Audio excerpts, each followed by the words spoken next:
Hi, I'm Jessica, and I'm 27 years old. After finishing school, I got a job in a doctor's office. It was busy, but I liked it.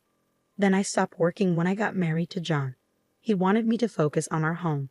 He asked me to take care of his mom. He really wanted me to do it. Please, I'm begging you, he said. Okay, I'll try my best, I replied. I'm not someone who sticks to just one job. So when John asked me to take care of his mom, I agreed. I met John through a friend, and we got married after dating for a year. John had already lost his dad to sickness, so he was living with his mom. Taking care of my mom will mean a lot to me. She's been feeling lonely, John said. I'm worried about her being by herself. I understand. We can't leave her alone, I replied. I learned that his mom got sick soon after his dad died. Since then, she hadn't been well, and John did most of the chores. When I met her, she was really nice to me. I'll let John handle the things outside, and I'd like you to take care of the house, she said kindly. Sure, mother-in-law. I'm eager to help out, I replied. I didn't have any issues with my mother-in-law. She was sick and couldn't move much. I had a lot of control over things. But the problem was with John. After we got married, he started to keep his distance. Hey, how about we go for a drive on our next day off? Your mom seems to be okay, and I think it would be nice, I suggested. Sorry, I'm really tired. I just want to rest, he replied. Oh, okay. I understand, I said. John started acting upset about how we were getting along. At first, I thought it was because he was busy with work, so I didn't worry too much. But as time passed, he avoided me even more. Even our intimate moments together were affected. Sometimes, even when I thought everything was right, he didn't want to. Please, let's try to work together. I really want to have a baby soon, I begged. I know how you feel. I want that too, but sorry, not today, he replied. Turning 30 soon, I felt a bit rushed. My mother-in-law also wanted a grandchild and kept reminding us about it. It was tough not being able to fulfill her wish. Then, sadly, my mother-in-law passed away before we could have a grandchild. After that, John became even colder toward me. Hi, welcome home. I made your favorite cream stew for dinner, I said. John? Hey, John, are you listening? Oh, do you want to take your bath first? Okay, I'll wait for you, I said, trying to talk to him. John had become really quiet at home. No matter how much I tried to talk to him, he just ignored me. I thought maybe he was still sad about losing his mom. I figured he'd get better with time. So I decided to support him as best as I could, being his wife. But no matter how much time passed, he still didn't seem interested in me. John, how are you feeling lately? Are you sleeping okay? I want to talk about something important about having a baby. I'm thinking of getting a test to check our fertility. What do you think? I asked, trying to start a conversation. Hey, John, I tried again. I tried to talk about his health, his feelings, our plans for a baby, and our future. But every time, it seemed like he wasn't interested.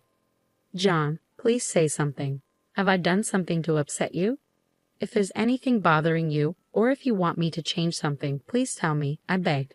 Despite my heartfelt plea, John didn't listen. He kept ignoring me for a whole month. My husband's cold behavior was baffling. Feeling desperate, I turned to my old friend Claire for advice. Claire works at a cosmetics company. She's great at her job and has lots of friends. Whenever I have problems with studies, love, or anything personal, I always ask Claire for advice, I explained. Whenever I shared my troubles with her, Claire listened carefully. This isn't normal. A couple in their 3rd year of marriage, living together, and the husband ignoring the wife. That's not right. You haven't done anything wrong, have you, Jessica? She asked. No, I haven't. That's why I don't understand why he's acting this way. I replied, feeling really upset. Claire promised to help me figure it out. Little did I know, Claire had picked up on something. It's his fault. If you haven't done anything wrong, Jessica, he must be hiding something. Let's find out. Eavesdropping, surveillance, following him. We'll use all the methods we can, she suggested. Is it really okay to do that? I asked nervously. Absolutely. It's worse to ignore your spouse and keep secrets in a marriage, she assured me. Following Claire's advice, I secretly installed small eavesdropping devices and cameras in our home. I felt guilty, but I was determined to uncover his secret. But despite all this, John continued to ignore me. John, hey, are you listening? I tried to talk to him, but it didn't work. A few days later, my phone rang. It was John calling. "Hello," I answered. "Where have you been? What's going on, leaving the house for a week?" he demanded. "Why don't you ask yourself why I did this? What are you talking about? Be clear, I don't get it," I replied, feeling angry that he dared to question me after ignoring me for so long. Prompted by Claire to investigate John, I uncovered a shocking truth. Filled with rage at what I had discovered, I left our home and stayed at Claire's house. It was on the 7th day of staying there that I finally received a call from John. "If you have something to tell me, then say it to my face," he suggested. "Fine, but promise you won't ignore me," I replied firmly, ready to confront him. The anger I felt when I found out the truth still burned inside me. His betrayal weighed heavily on me. John needed to face the consequences of his actions. I arranged a meeting and quickly ended the call before he could respond. Later, I invited John to a local cafe. He must have taken time off work because he arrived in a business suit. I didn't waste any time and laid out the evidence I had gathered on the table. "What's this?" "Jessica, stop it. Don't show me these things," he protested.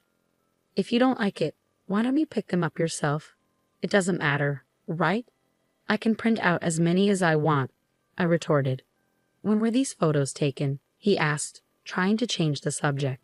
On the table were photos that incriminated John, pictures of him with his mistress, walking downtown with their arms around each other, entering a hotel together. The woman in all the photos was the same person. Her name was Mary, as I found out during my investigation. I also have audio recordings. "Do you want to listen to them now?" I asked. "Audio recordings," he said, shocked. I tapped the screen on my smartphone, and instantly, a conversation between John and Mary began playing. "Hey John, when is our housemate planning to leave?" Mary asked. "She'll be gone soon. She's getting fed up and might suggest a divorce. I wish she would just confront us, saying, 'Stop ignoring me.'" "That would be easier for me," John replied, his tone cold and calculated. "That's quite a plan you've got there," Mary remarked. "Well, that's just typical of you, John," she added. When I stopped the audio, John seemed frustrated, like he suspected we were listening in. I couldn't help but wonder what kind of expression John wore when facing his own wife. Caught red-handed cheating, he seemed like he was about to explode with anger at any moment. "John, you needed someone to take care of your mother, right? That's why you married me. But now that your mother has passed away, I'm no longer needed. Your real intention was always Mary, wasn't it? But Mary had no interest in taking care of her mother-in-law. So you chose me, someone who was okay with caregiving. It seems like anyone who could handle this difficult duty would do. After your mother's passing, the caregiver role was no longer needed. The plan was to make life miserable and push for a divorce. That's such a petty, cruel, and unfair way to act. It's disrespecting the vows of marriage. The only good thing is that we don't have any children," I accused. "What about children? You knew, didn't you? You never wanted them because you knew it would lead to us splitting up," I added. John sighed heavily. "Most of what you're saying is true. I married you with the intention of leaving you from the beginning. You're right, I'm terrible. What do you think my life is?" "Fine, but I have something else to discuss first," I replied cryptically. "Someone else." "You can't mean..." Before John could finish, 2 women arrived, apologizing for keeping us waiting. "What's going on, John?" "So you're the housemaid?" one of the women asked, clearly shocked. "I'm not a housemate. I'm his wife, at least for now." "Thank you, Claire," I said. "You're welcome. Wait, what? I thought we were going shopping for new cosmetics to review," Claire said, surprising both John and his mistress. "I'm sorry that was a lie. What I was actually doing was looking for my best friend's husband's mistress." "That's you, Claire, and you brought Mary here to sit next to John," I explained. I showed Mary the same evidence, the photos of the affair, as before. Her reaction was like that of a child caught doing something wrong. She didn't seem to fully understand the seriousness of the situation. "Well, her attitude doesn't change what I need to do. I'm going to demand compensation from both of you," I declared firmly. "What? What are you talking about? Why should I have to pay compensation? I haven't done anything wrong. Have I caused you any trouble?" Mary protested. "Do Do you really not see it? I found out that Mary herself is married. Doesn't it bother her that her own husband is involved with another woman? Whether she didn't understand or didn't want to, convincing Mary was difficult. Eventually, she slumped onto the table, crying. I wonder if she's thinking about her husband, I pondered, considering telling her about the certified letter I planned to send soon, but decided against it. I'd have to explain what a certified letter was first. While I dealt with Mary, John stayed silent, looking solemn. John, sign these two documents. Here's the divorce agreement and the divorce petition. $30,000 for compensation. Is that too much? I asked. Hey, don't judge the extent of my emotional distress. Okay, I replied sharply. At my words, John stayed quiet for the rest of the conversation. All that could be heard in the restaurant afterward was Mary's quiet sobs. Later, my divorce from John went through smoothly. I confirmed that the compensation and asset distribution were transferred to my bank account in one lump sum. With that money, I decided to move into a slightly nicer apartment, a fresh start in life. It was a little luxury to lift my spirits.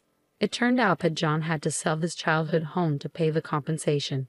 It's sad that after paying what he owed, he was left with almost no money. But it was unavoidable since the $30,000 he gave me wasn't the only thing he had to pay. It seems like John's total expenses will end up being well over $100,000, doesn't it? It looks that way. He's also facing damages claimed from his company, someone explained. Mary, the wife of an executive at one of John's company's important clients, I added. The executive, upon learning about the affair through the certified mail I sent, was reportedly furious. With the evidence I provided, Mary couldn't deny it. Additionally, Mary was assisting John by leaking her husband's company information.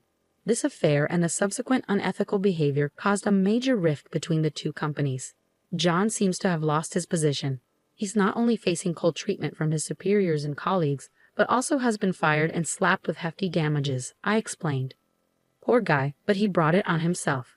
Do you think he'll be paying off the debt for the rest of his life? Someone asked. Sadly, that's what I think will happen. John's future looks bleak. He's probably struggling to figure out how to handle the overwhelming cost of his affair, I replied. Later on, it seems John struggled to find another job. He eventually gave up on full-time employment and resorted to odd jobs to make ends meet. There are rumors that the managing director was working behind the scenes to sabotage John's job search. However, the truth of this matter is uncertain, and it's unlikely anyone would benefit from trying to confirm it. John, who had also gone through a divorce, got back together with Mary, another divorcee, and they started living together. But it seems their living situation isn't going well. Mary is quite a spender. She splurges money like there's no tomorrow. Despite John's efforts to save money from odd jobs, Mary quickly spends it all on things like cosmetics, makeup bags, and clothes. They can't seem to stop arguing about money, so even though they're no longer cheating on each other, their relationship seems strained, I concluded. I heard this directly from John himself over the phone. He reached out asking for financial help because times were tough. What did you do then? Someone asked me. Of course I refused. I have no obligation to help them. Who would want to help those two? Especially after they used to call me a maid behind my back. Whatever happens to them doesn't matter, I replied firmly. After the divorce, I went back to my job in medical administration, and I'm happily working at my new workplace. I'm so busy that I hardly have time to think, but that's what suits me best now. Sometimes, when I do have free time, I can't help but remember unpleasant things, and it makes me feel down, I explained. The other day, I came face to face with a reminder of those unpleasant things, none other than John himself. It was on my way home from work, on a quiet road at dusk. He called out to me as I was walking home alone. I turned around and was speechless for a moment. His hair and beard were grown out, his skin was tan, his cheeks were hollow, and his clothes were dirty and worn out. I was shocked and disgusted by the sight of John, who looked completely different. I continued, Hey, it's been a while. Is that you, John? Are you okay? Are you able to eat regularly? I found myself asking questions like a concerned guardian. Despite my disdain for him, John's condition looked pitiable even to me. I'm managing, eating something every day, though not 3 meals. And work? Not much luck lately. I spend my days collecting empty cans and old magazines. If I take them to a dealer, they'd buy them from me by weight, he replied. After chatting for a bit, John hesitantly brought up the main topic. Listen, do you think we could give it another try? He asked. What about Mary? I thought you two were living together, I asked. I broke up with her. She dumped me. Mary's probably gone back to her parents' home by now. I wouldn't be surprised if she arranges a marriage and settles down with someone her parents choose, John replied, his face showing signs of emotional turmoil. It must have been a painful breakup for him, to the point where even talking about it with me was difficult. John's current state is truly pitiful, but I have no hand to offer him, I concluded sadly. After that encounter, I saw John a few times in line at the soup kitchen run by a non-profit organization. He had become so thin, and whenever he noticed me looking, he would awkwardly turn his face away. I definitely don't want to end up like that. Every time I see John, that thought hits me strongly. He's a negative example for me, and this is how my first marriage ended in disaster. But I haven't given up on finding happiness with someone. There's still a long journey ahead of me. I believe that I can still shine from now on. With that in mind, I've decided to start participating in local social events with my friend Claire. Being divorced doesn't mean I should feel defeated. The world is vast, and there must be someone out there who will embrace me gently, I concluded, determined to move forward with hope.